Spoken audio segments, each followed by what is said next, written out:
The first time I saw her, she was a shadow wrapped in silver light, trapped behind bars that hummed with energy.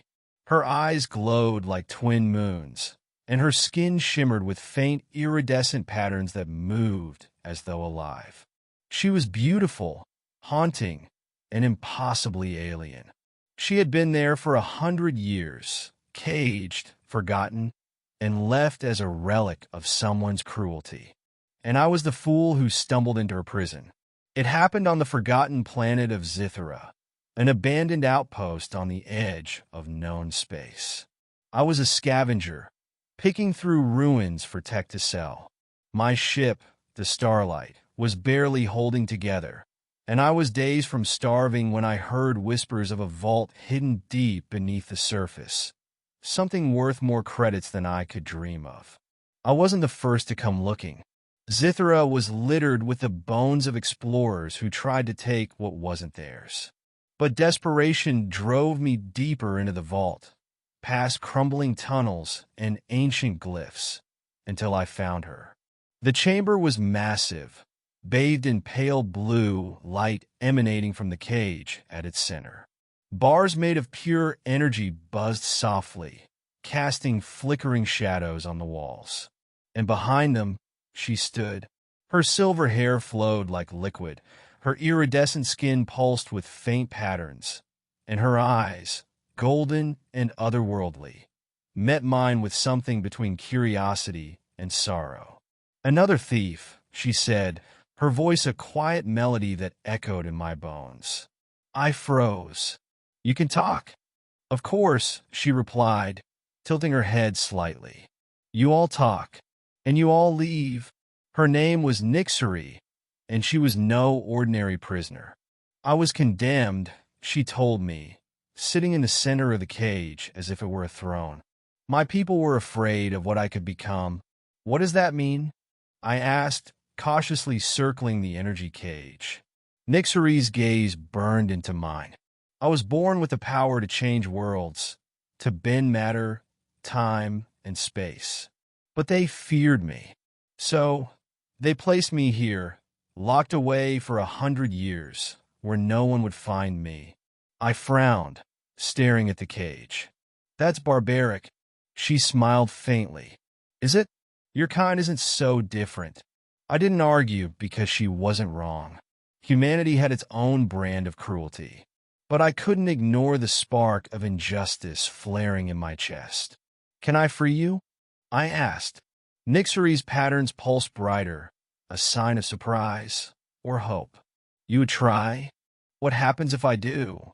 She rose to her feet, the light of the cage dancing across her skin. "Then we find out together."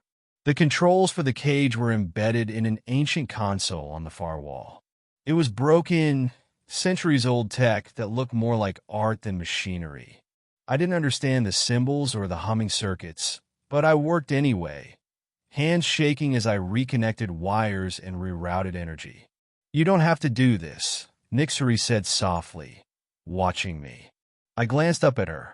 "Do you want to stay here?" Her golden eyes dimmed. "No." "Then I'm doing it." Hours passed. Sweat dripped from my forehead, and sparks bit at my fingers, but I didn't stop.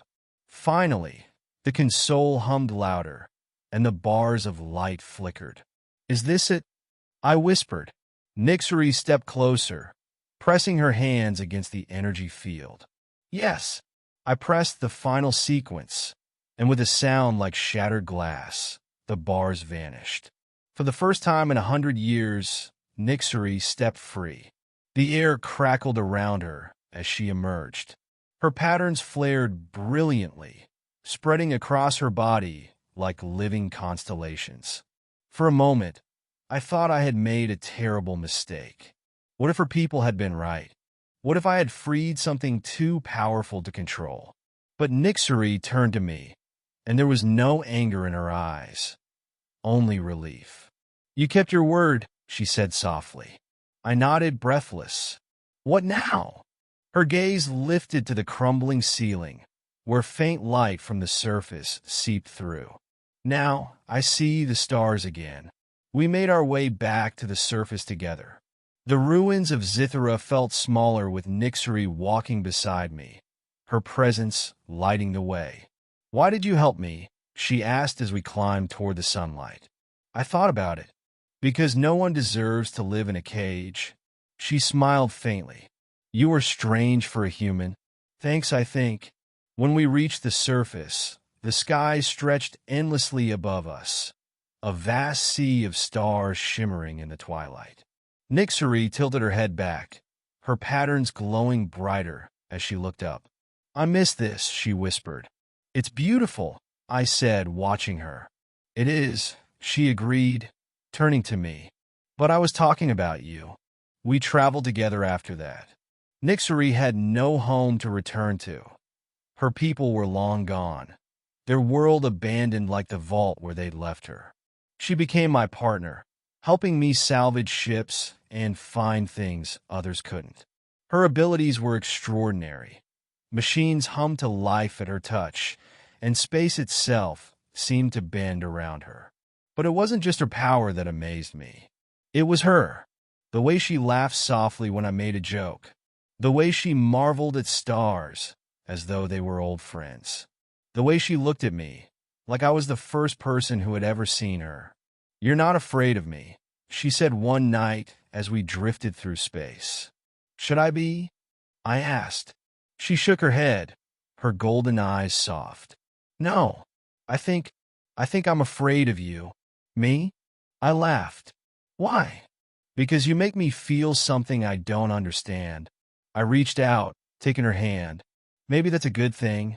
She smiled, and for the first time, the patterns on her skin glowed warm, like sunlight. We never went back to Zithra. The cage where Nixery spent 100 years crumbled into dust, like the civilization that built it. But as we traveled the stars together, partners, friends, something more, I realized that she had freed me too. I had saved her from her prison, and she had saved me from mine.